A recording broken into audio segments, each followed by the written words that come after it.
அரசன் ஆன அணில். மிருகங்களின் நட்பு கதைகள். ஒரு பெரிய காட்டில் அணில், நரி, மயில் மற்றும் ஆமை நண்பர்களாக இருந்தார்கள். ஒவ்வொரு நாளும் அவர்கள் சேர்ந்து விளையாடி பழங்கள் தேடி சாப்பிட்டு.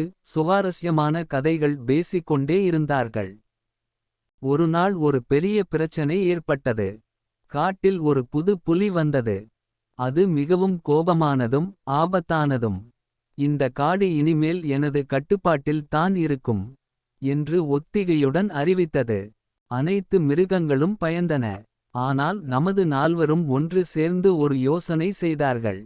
அணில் தனது வேகத்தால் புலியின் கவனத்தை திருப்பியது. மயில் அதன் வண்ணங்களால் புலியை கவர்ந்தது.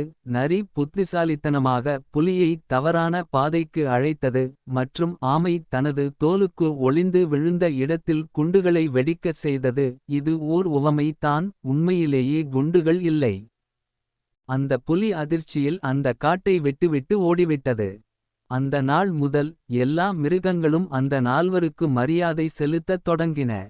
நட்பு என்பது ஒருவரின் பலத்தை மற்றொருவருக்கு துணையாக பயன்படுத்துவது தான் என்று நரி சொன்னது. முறையிலான நட்பு எப்போதும் வெல்லும்.